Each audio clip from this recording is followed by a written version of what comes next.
Welcome to today's event, the role of biomarkers in personalized healthcare and improving disparities in cancer care and survival.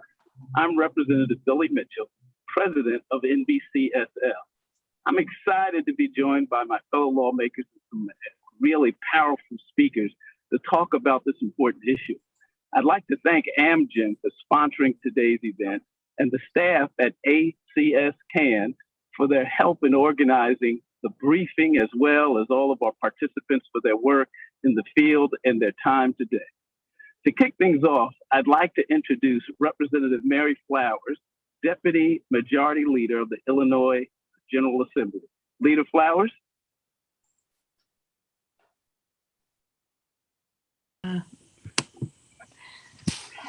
Thank you. Thank you, Representative Mitchell, for having me here today to talk about a topic so important that it is really about a life and death situation.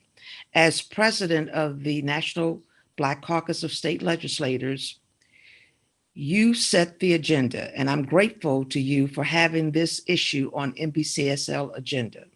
I'm glad to join this distinguished colleagues like you, as well as other important partners from around the country. I would like to start by acknowledging the good news first, and by thanking all the scientists and the doctors who are with us, and to talk about what to do. What you do is nothing short of miraculous. I really mean that. A lot of people think there is some kind of divide between religion and science, but to me, science-based medical treatments are gifts from God, and you all are the messengers. So thank you for what you do, and please keep up the good work. We all need the miracles.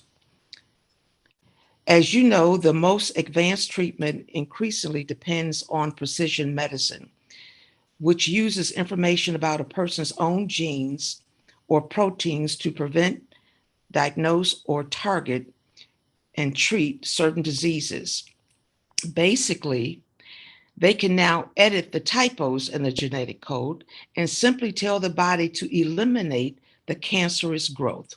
We don't have to cut out the cancer or we don't have to chemo it or radiate it. We can just tell the body to get rid of it. No wonder it seems like a miracle and a gift from God. The only problem is that unfortunately, not all of God's children seem to be receiving this gift in equal measures. If you're Black, poor, or live in a rural part of the state, you don't have the access to an academic medical center. You don't have the same access to precision medicine biomarker testing. Now is that a surprise? This is what inequality look like in regards to healthcare.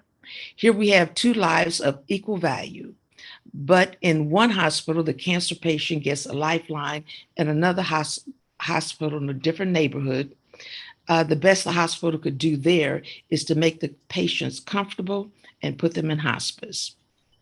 This is gut-wrenching. It is an injustice that could not be allowed to stand.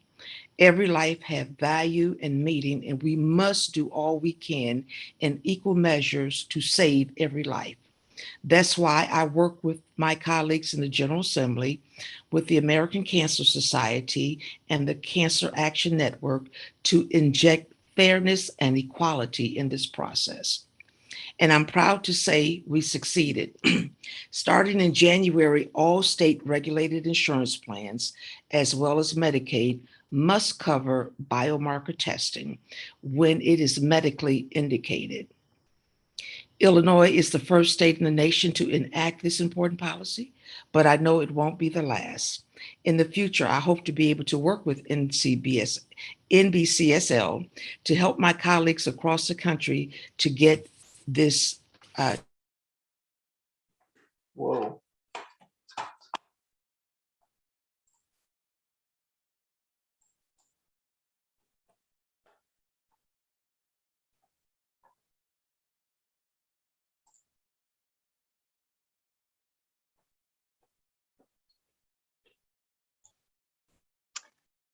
I know we had some audio issues there for a second, but I want to thank Leader Flowers and thank you for your leadership on this important issue.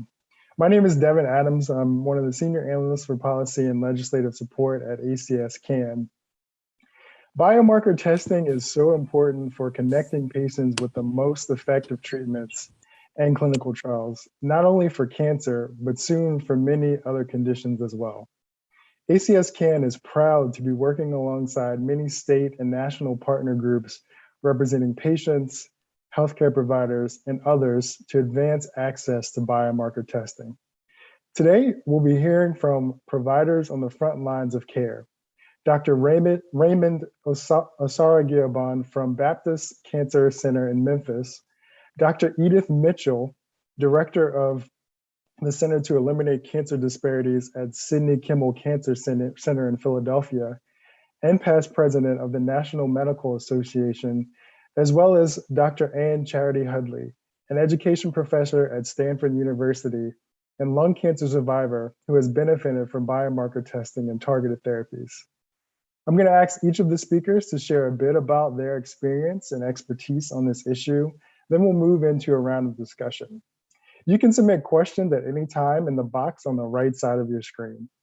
So I'd like to start with Dr. Charity Hudley. Let's start with the question of what does biomarker testing mean for patients, and what was your experience with biomarker testing? Thank you so much, Mr. Adams, and thank you so much for having me all today. It is such an honor and a privilege to be with you, and it, for me, is an honor and privilege to be alive.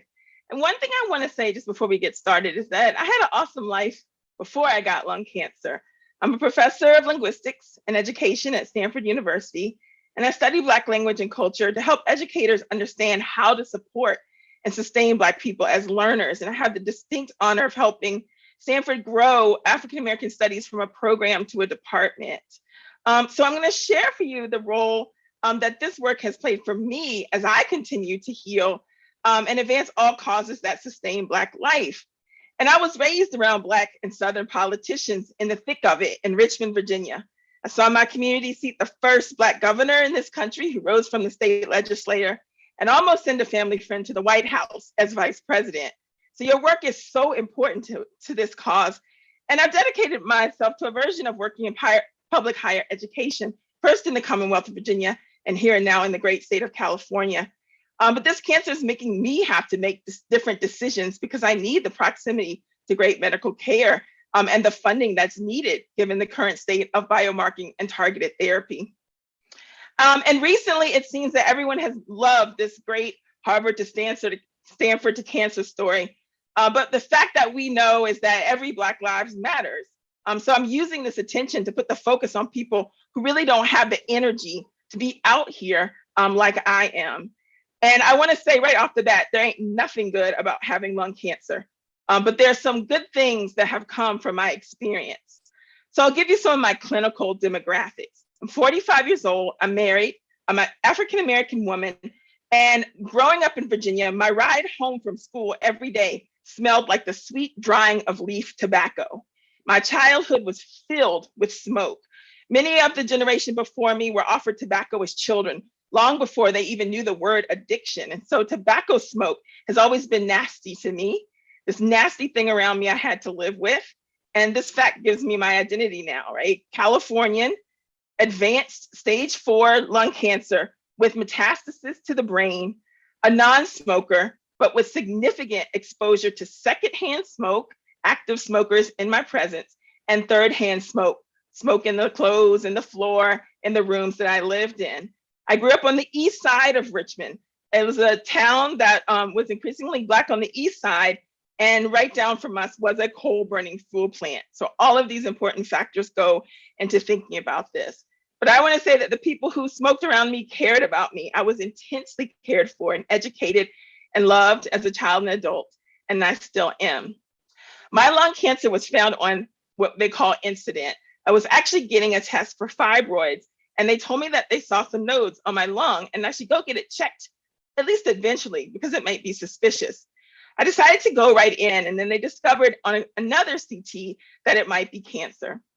we went straight away to City of Hope in Los Angeles. And so I was fortunate to be able to have a biopsy, a wedge resection decision between that and a lobectomy. I went for the lobectomy. And then I found out a little bit later, after some testing, that it was stage 3A and I would need chemotherapy. During the chemotherapy, I was first learned about the genetic testing and biomarker testing. It was an option that was presented to me just in general, but also in conjunction with the Alchemist clinical trial. And that's a clinical trial that was offering immunotherapy to patients randomly if they were selected, and then we would be observed for 2 years. And I really wasn't sure if I should do the trial or not. I went back and forth. I read everything I could find. I talked to physicians, I talked to friends and family. When I realized that the genetic testing was not necessarily the standard of care, that I was going to have to pay for that out of pocket, on top of all of the other expenses we are so unexpectedly enduring, it made me wonder, even though I grew up in science, in a scientific family and community, and I have had National Science Foundation funding my entire career myself, how much did I want to risk my life on something that insurance and the state didn't even see fit to pay for? And there's not a lot of information about the success or the risk of the Alchemist clinical trial. But one of my doctors, Dr. Loretta Urumswe, is Black, and she really helped build my trust. And I don't know what most patients do without someone who is such an expert physician and surgeon and oncologist who doesn't have that level of trust. And my parents are physicians, and they really helped me sift through the medical research. And so I decided to go ahead and enroll in the trial. People from the Go2 Foundation helped me realize that this was the chance that we had to take. We were going to have to spend our own money. We were going to have to travel to whatever places we needed to visit or to live. And this was the matter of course. The bills related to my care at this point that insurance doesn't pay have been astronomical and unexpected. But genetic testing hasn't allowed me to live, it's allowed me to thrive. The targeted medicines haven't just restored my life, they've restored my quality of life. So everyone in my immediate family has now gotten and paid for genetic testing. And so that expense has been considerable all around. But I started the Alchemist trial and I was selected to receive Tarceva.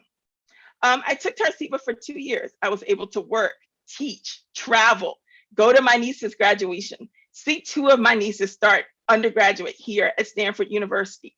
I finished my 4th book. I've got my next grant. I hiked the hills of Stanford University, and I even got 7 beautiful chemo-free months in there. But I knew that it may just be a matter of time before I would need yet another targeted therapy. And so my previous genetic testing that I was fortunate to have made me a candidate for Tagrisso, which is another targeted therapy. I take that every day, and I will likely take it for the rest of my life. I'm waiting on a brain scan this Saturday to see if it will be, for me, the miracle drug that I have seen it be for so many of my friends in the cancer community. And if not, there's other treatments and radiation we will try. And this fight has kept me alive. When I was diagnosed, I knew I had to fight every day, eat well, exercise, avoid addictive opioids when at all possible. When in doubt, go straight to the ER and get your rest. But for so many patients, especially Black patients, they don't realize that targeted therapy and keeping up on that genetic profile is part of this idea. And so I'm a survivor, and I have watched people pass. I survived a first cousin who was diagnosed with small cell lung cancer about the same time I was, but there was no magic pills for him. On the threat of cancer 18 years ago, my mother lost half her lung, and this summer she was diagnosed with pancreatic cancer. And this morning she lost that battle, and there was no pill. So Black people know the cost of cancer in our communities. We know the cost of this loss. And I think about this so much with respect to my lungs and the phrase, I can't breathe, which has accentuated our persistent need as African Americans to secure basic life and the freedom to breathe. And so as long as I can breathe, I'm going to keep talking to you all and other people about the fact that every Black person should have the level of care that I have been receiving. And so it's very important, this conversation that we're having today, to make that happen. Again, with genetic testing, I've had 2 years and counting of productive life, writing, teaching, and even right now, I'm teaching the entire first-year doctoral cohort of graduate students at the School of Education, and they will go on to have phenomenal careers as researchers and educators and benefit the good of society and our whole country and the world. And that makes the upfront costs of genetic testing very tangible to me and very worth the risks I have been taking. Thank you so much. And now we will hear from Dr. Osarogiagbon.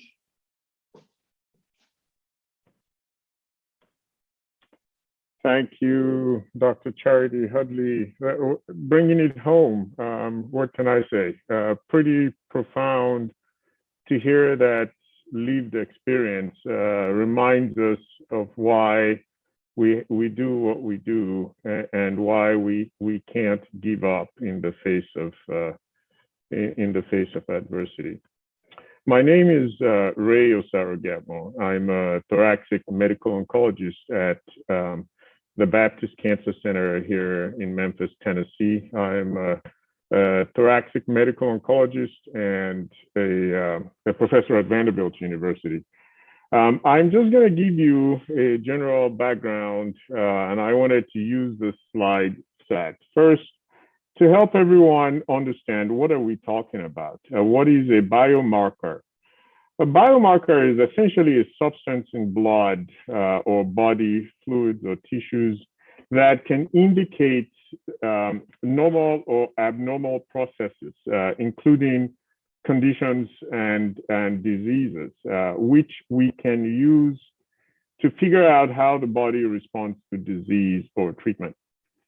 In this case, we're talking about biomarkers of cancer that can indicate to us how good or bad a cancer is likely to behave and how best that cancer might be treated, as we just heard from Dr. Charity Hudley. So I'm a lung cancer specialist, and I'm going to just quickly focus on lung cancer. 2002 was a bad year for us in thoracic oncology. That was the year we found out that all our much hyped chemotherapy, all the new drugs and new drug combinations that we were so eagerly excited about to treat advanced lung cancer, that they were all just about as useless as the older ones. These two slides show you a clinical trial that was sponsored by the National Institutes of Health using 4 different drug combinations that we use to treat lung cancer. And basically what you saw was that old or new, the outcome was uniformly the same. The 5-year survival of stage 4 lung cancer was rigidly less than 4% at the time. Now we fast forward from that point on, and the story has become much more exciting. It is one of the return on billions of dollars of investment made by the US taxpayers into our understanding of cancer biology, which is transforming everything for us. So in 2012, just to skip from 2002, barely 10 years later, we began to know more about different subsets of lung cancer, which were identifiable using specific genetic biomarkers. But I also point out that as recently as 2012, 9 years ago, almost half of all the lung cancers, we didn't know what their driver was, nor did we really know if there was going to be any special way to treat them. Now you fast forward barely 3 years later, and suddenly you see that that proportion of unknowns from 2012, which was almost 50%, had shrunk to about 36%. And then you fast forward to today, in 2021, the story is really exciting because now we're not just talking about identifying subsets of lung cancer that seem to behave alike, But we're now talking in 2021 of subsets of lung cancer for which there is a proven FDA-approved targeted therapy that can be used to treat the cancer to get much better results. And you see that that unknown part of the pizza has fallen from almost 50% to 36% and now down to 11%. So lung cancer is not lung cancer is not lung cancer. There are these smaller and smaller fragments of lung cancer that we have to be able to identify because we have specific treatments for that. And those treatments are super effective. I show you two different survival curves here. Patients who receive genomic testing, their survival is in orange. Patients who did not get testing, their survival in blue. Now, the point of testing is not just to be able to tell somebody we did a test and it came back positive. The point is to be able to do something, give a treatment that can be more effective than chemotherapy or other then standard treatment. And the second survival plot just shows you when you match up genomic testing with the use of a targeted treatment, that orange line at the very top is the survival you get. When you have different mixes and matches, didn't test or tested, didn't give a treatment, or didn't test and didn't give treatment, and so on and so forth, you see how the survival plots cluster. So we are excited in lung cancer today that from 2003 to as recently as May 2021, there are all these drugs that have now been approved by the Food and Drug Administration that help us to give specific targeted therapy to specific patients on the basis of the biomarker of their lung cancer. So the trick here then is the only way you enter into this new kingdom of possible salvation is through the portal of biomarker testing, which is why we're having this discussion today. Because one of the big problems we have is this is such a fast-moving space. It is so rife with newness and discovery that the usual suspects, once again, are being left behind. As we said, racial minorities, the poor, rural dwellers, on and on and on. Thank you.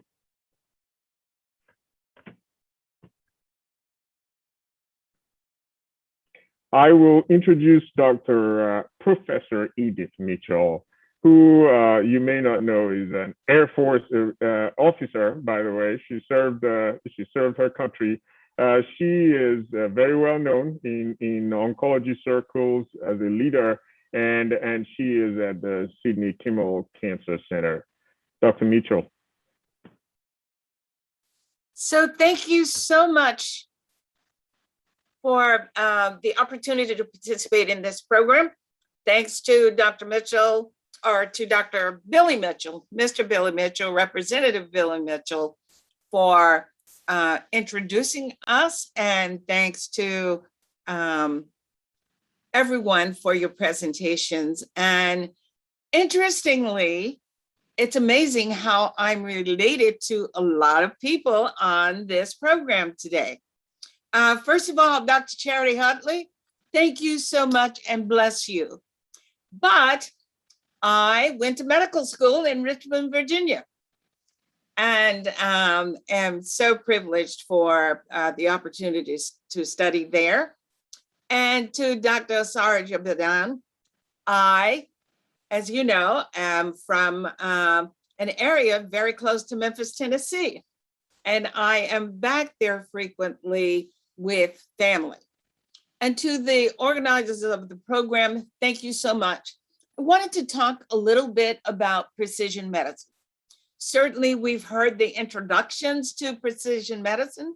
We've heard from Dr. Charity Hudley how it works and that it allows patients not only longer living outcomes from treatment for cancer, but also it allows us to select treatment.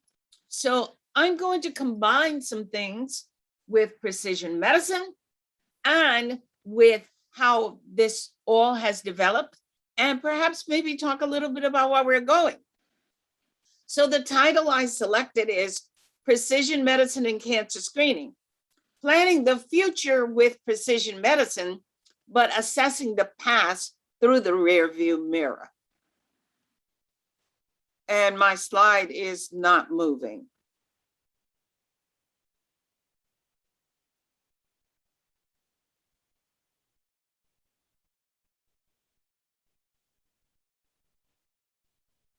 So, thank you. One of the things that is very interesting about disparities in medicine and the lack of access to many of the newer treatments and diagnostic procedures is related to the Flexner Report. The 1910 Flexner Report evaluated medical education in this country. It allowed for closure of all of the Black medical schools, 7 of them, with only Howard and Meharry remaining. So what this did was forced all but 2 of the Black schools to close. And this was partially responsible for a low number of African-American physicians, since other medical schools did not increase their admission of Black students. And this did not happen until former President Johnson's Great Society forcing medical schools to admit Black students. But one thing that many people do not talk about the Flexner Report was that in the report, there was a statement that said Blacks should be trained in hygiene rather than surgery and specialties, and they should mainly serve as sanitarians to the Black community, and the purpose was protecting whites from diseases like tuberculosis and other infectious processes. So the Flexner Report, while everybody talks about it as this great tool that evaluated healthcare and education, it also called all of the Black doctors to be sanitarians and not to be specialists. And therefore, this influenced medical care throughout the world, or throughout the United States. Now, when we talk about cancer and important people, you cannot talk about procedures and advances in medical care without talking about Dr. Jane Cooke Wright. Dr. Jane Cooke Wright was one of the 7 original founding members of the American Society of Clinical Oncology. She was the only woman and the only African-American. And what we know, there were 7 people that started this organization to share cancer research information. Now ASCO is the largest cancer education and research organization in the world. And it has 40,000 attendees more than 40,000 attendees at the last meeting. So Dr. Jane Cooke Wright, and that's a name we should remember because she was the first to show that studying the tumor affected choices for treatment and information for treatment. And she also was the first to show that Black patients could benefit from these new research ideas, just like white patients. So Dr. Jane Cooke Wright. And what we know now is that using a lot of procedures, there are 4 cancers that give, there are 4 cancers where we know we can screen, we can get information, and we can use that for treatment. They are breast cancer, lung cancer, colon cancer, and cervical cancer. So very important information. Now, these are some of the limitations and what we're doing now. How do we combine these new treatments with radiation and other carcinogens in the atmosphere? What we know The National Cancer Act of 1971, signed by then former President Nixon, established all of the cancer research in this country. This is 2021 now, and that's 50 years of cancer information in the United States, 50 years of research. And therefore, the National Cancer Act of 1971 was pivotal in cancer research and how we used it. So what we know is that starting in 1975, when there was the first report of collection of data once the Cancer Act was formed, was that African Americans had a worse prognosis and an overall higher cancer mortality rate. About 2000, we began reporting information on other racial and ethnic groups. And there has been a decrease in the mortality rate. Fewer people are dying of cancer, but note that African Americans still have the largest mortality of any groups in this country. And you can talk about this for many cancers. Higher mortality of breast cancer occurring in women at a younger age, increased frequency of those adverse tumor features. And believe it or not, it's not talked about much, but there's a higher incidence of male breast cancer in African Americans, and lots of things that we need to do to address these disparities: socioeconomic, delivery of care, genetics, lifestyle and reproductive experiences, the environmental exposures, as Dr. Charity Hudley said, you can smell it in our neighborhoods, and then diet and nutrition. You can say for myeloma, multiple myeloma. Multiple myeloma is the most disparate of all cancers, with African Americans having twice the incidence rate and twice the mortality of other racial and ethnic groups.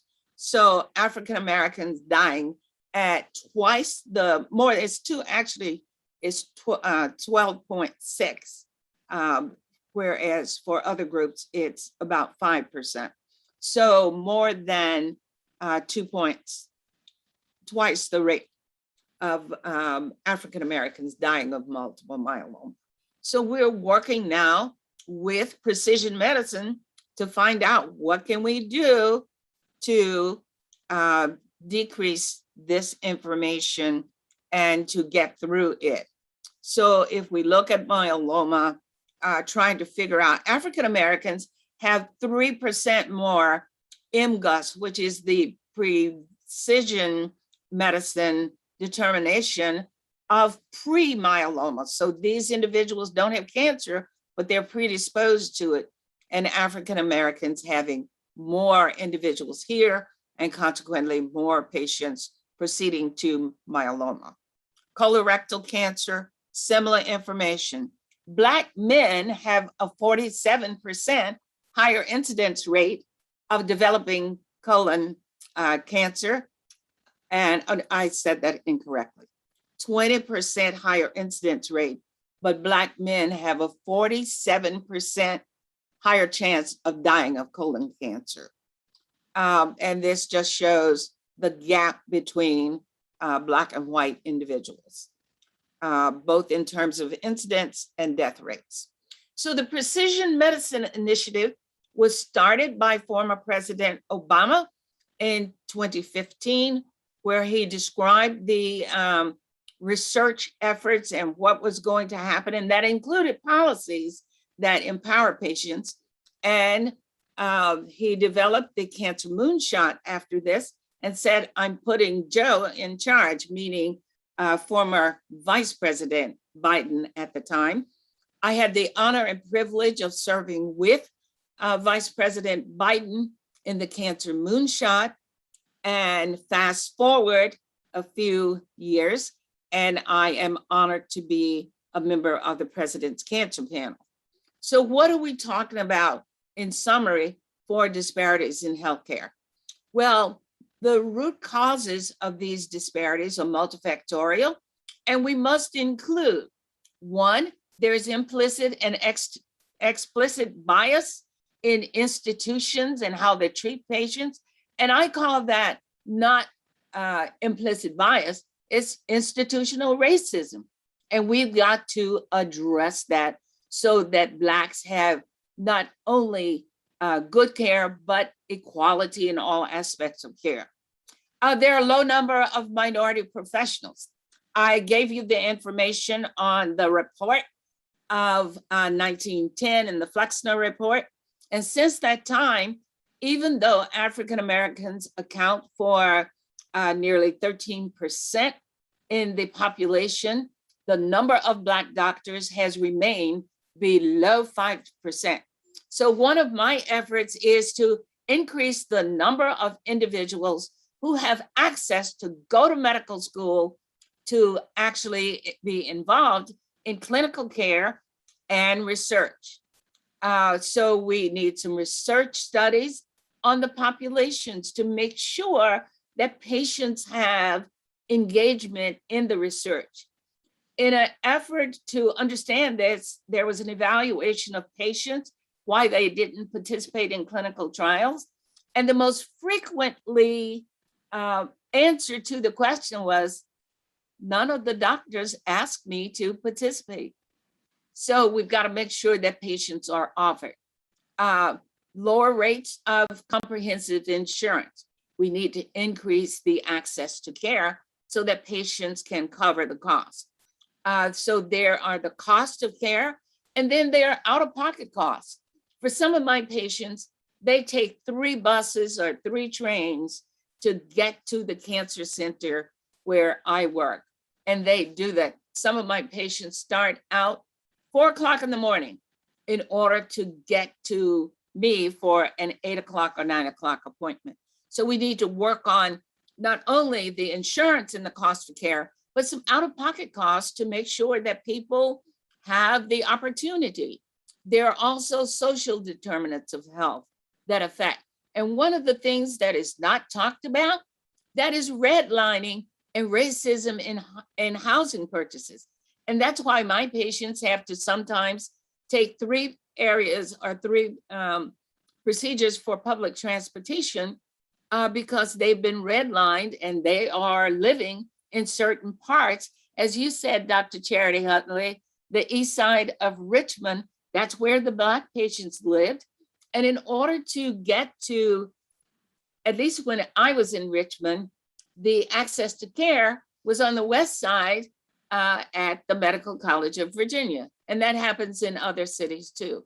So we've got to fix a number of things that involve not only care and access to care, but also the health policies that allow participation for many individuals, especially the Black community. So we've got a lot to do. We've got to all work together, the public facilities, the health policy, our individuals in the legislatures and other aspects of government. And we've got to fix it. We all got to work together. So I thank you so much. And I am happy to talk and to look at other participants and their comments during this event today. I'm so appreciative of the opportunity to be here. Great. Thank you so much, Dr. Mitchell, and our other panelists. I think we have a really good overview. We have a really compelling patient story. We got the perspective of a clinician who's working on this every single day. And Dr. Mitchell, you kind of close it out with talking about health equity and some of the disparities we're seeing in cancer outcomes. So now we'd like to move on to some discussion. As a reminder, you can post your questions in the chat for us to ask our panelists, but I'd like to go ahead and kind of kick it off and get started with a question directed towards Dr. Osarogiagbon.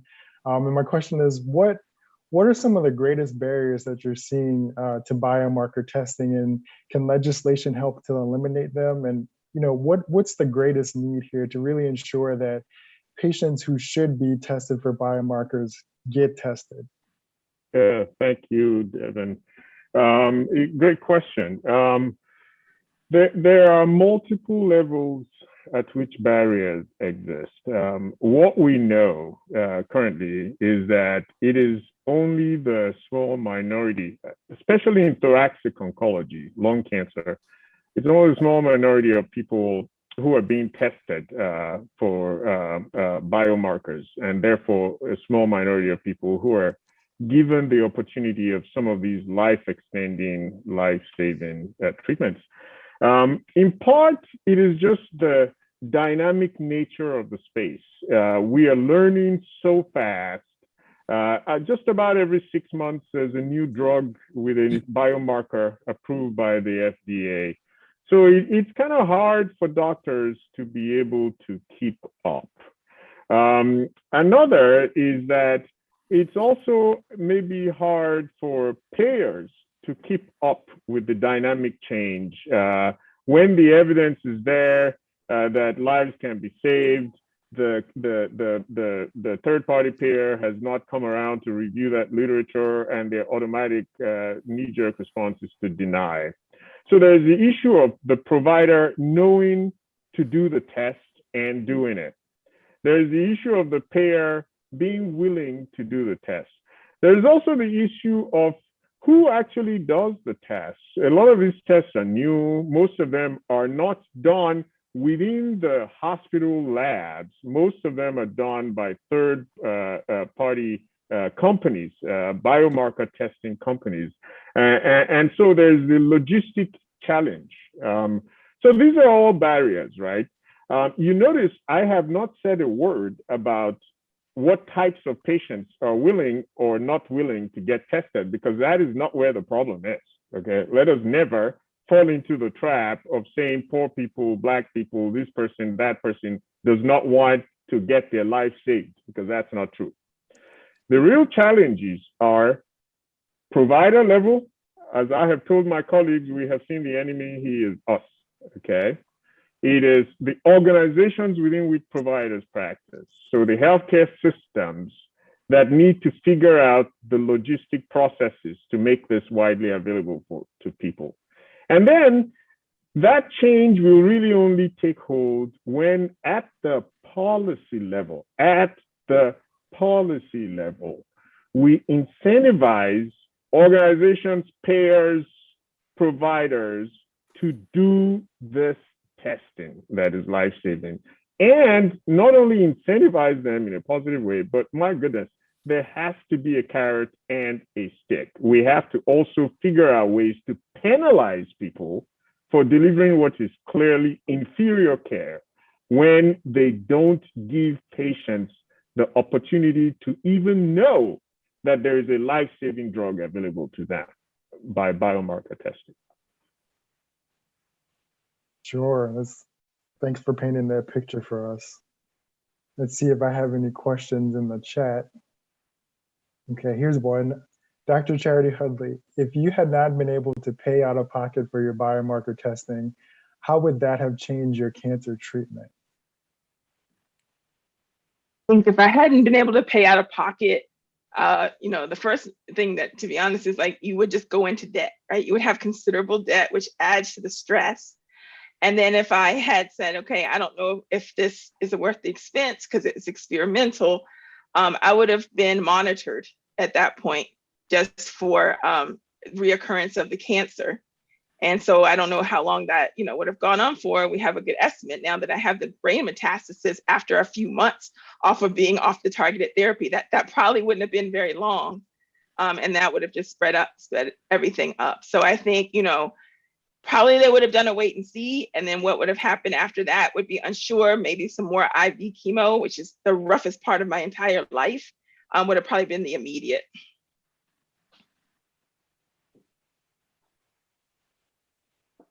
My next question, Representative Flowers, you told us a little bit about the legislation that passed in Illinois this year, making your state the first to require insurance coverage for biomarker testing. So how did you go about building bipartisan support for this issue in Illinois? Well, Thank you very much for the question. I appreciate that. And I have to admit that it wasn't very difficult because each and every last one of us knows someone that has had cancer that's very near and dear to us.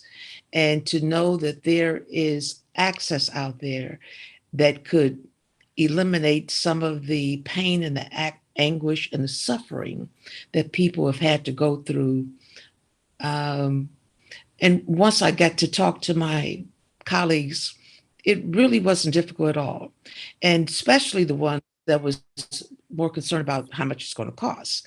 And I told them how much money that it would save the state if we were to invest into making sure this becomes law, because we are not making any mistakes about what type of chemotherapy or enough radiation or too much radiation. So this was just, it was a perfect storm. And I can't say I had any problems at all. I had bipartisan support all the way around. I was very fortunate. Thank you. No, thank you. I see Representative Mitchell and Dr. Mitchell, you have your hands up. I was wondering if you wanted to, I don't know if you wanted to chime in there. Certainly. If I may, I must say that this information I found to be very, very fascinating and certainly of interest to the members of NBCSL. Representative Flowers, I am going to call on you. As you know, we have a very robust resolution and model legislation process in NBCSL, where we share this information so that we can try to replicate what you did in Illinois. So I'm going to tell you, this is going to be put up as a model legislation, and I look forward to talking with you so that we can get the word out to all our members, those who we call them, those who aren't, and make certain that this kind of information we can arm our members so that they can better serve their constituents. Mm-hmm. Thank you all. This is very, very fascinating. Yes. And Dr. Mitchell, we've got to compare family trees. We may be related somewhere down the line. Well, thank you so much, Representative Mitchell. I must tell you that the Mitchell in my name is from my deceased husband's name, but you might be related. So what I wanted to talk about, Mr. Adams, is the fact that screening for cancer is low and the rates are low. So consequently, one of the aspects we need to embark on is increased screening in African Americans so that we can diagnose the cancer at an earlier stage, where we can get that genomic information and testing for biomarkers so that we have access to those new opportunities. One of those opportunities is with, for example, the National Cancer Institute's MATCH study, where we are matching biomarkers from the tumor with new drugs and some old ones coming down the pike so that we can give patients those new advantages. And therefore, we need to increase screening so that individuals are getting the advantages of early diagnosis of cancer. One of those is cervical cancer. Major problem in the United States, with Blacks having twice the number of cancers. But there is a biomarker that we can use for prevention of cervical cancer, but we don't take advantage of it for our patients. So we've got to increase cancer screening, and we've got to make sure that all of those screening diagnostic procedures are covered by insurance. And I so appreciate the efforts of Leader Flowers in this effort, but we're still not taking advantage of cervical cancer screening, which uses a biomarker that can prevent cervical cancer. So we really need to not only increase the number of African American physicians so that they're in communities, they understand the community, they know the community trusts them, and therefore we can get our patients involved. So increasing the access to medical school and scientific efforts so that we've got more clinical and research professionals in the community who can help us in this effort. No, thank you for that perspective. I think we have time for about one more question. Dr. Osarogiagbon, the number and percentage of cancer clinical trials that involve biomarkers has grown significantly.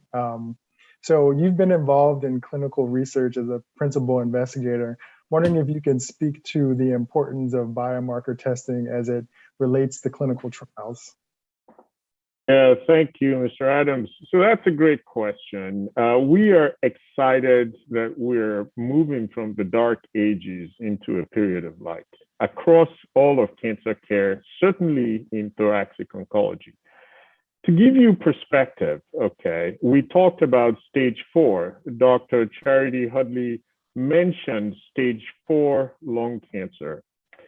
So 10, 15 years ago, if you had 100 people with stage 4 lung cancer and you started them on treatment, you told them all to go home, come back in 5 years, it would be anywhere from 2 to 4 people who would come back with lung cancer, everybody else dead.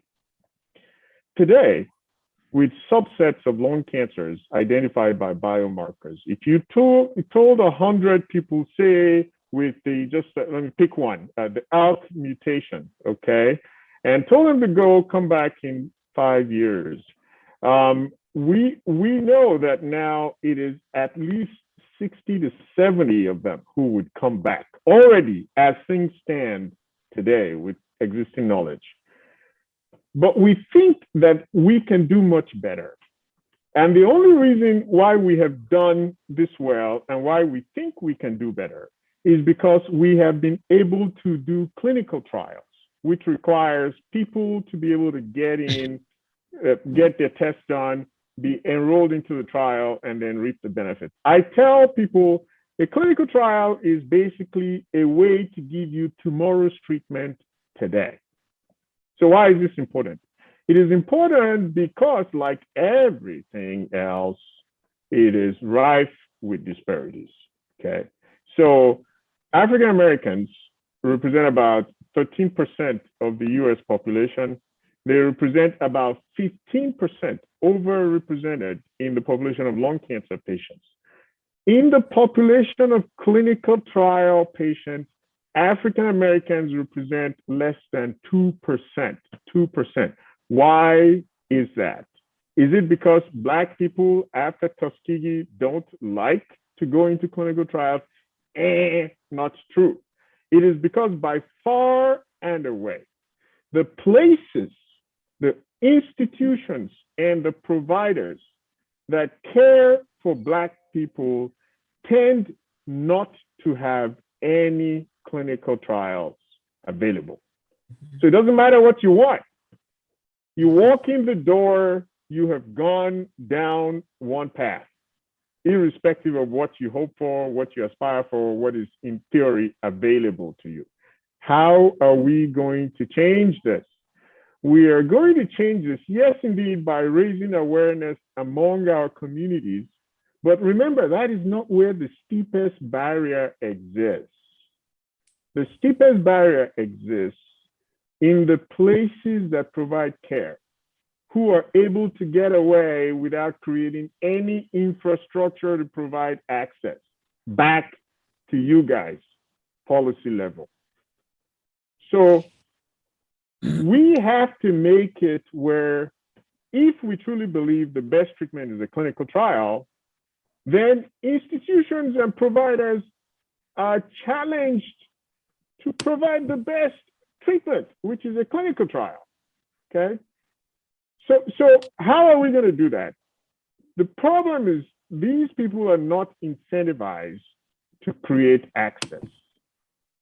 We have to figure out policy levers that we can pull to change it, where we blow that access wide open for people in the places where they choose to get care, which tends to be closer to home. Okay. No, thank you so much for that perspective on the importance of, you know, clinical trial participation and pointing out why it's so important that clinical trials be diverse and that we have good representation of Black and African Americans in those trials. Thanks for that. I'm seeing we're at the top of the hour. At the conclusion of our event today, I want to thank all of our speakers so much for joining today's conversation, and also thank NBCSL for hosting us. It's important that we keep this conversation going about why biomarker testing is so important. So we invite you to please check out the resources, which should be linked to the right side of your screen. And you can learn more at fightcancer.org/biomarkers. If you'd like to learn more about ACS CAN's legislative work to expand access to biomarker testing, you can email Hillary G at cancer.org. So once again, thank you so much to our speakers and audience for presenting, for hearing this great information today. Thank you. Thank you. Thank you. Recording stopped. Thanks, guys. Bye-bye. It is good to Bye. see you. Goodbye. Good to see you too, Ray. Take care. Bye-bye. Thank you all. Bye, guys. Thank This was you. wonderful. Was.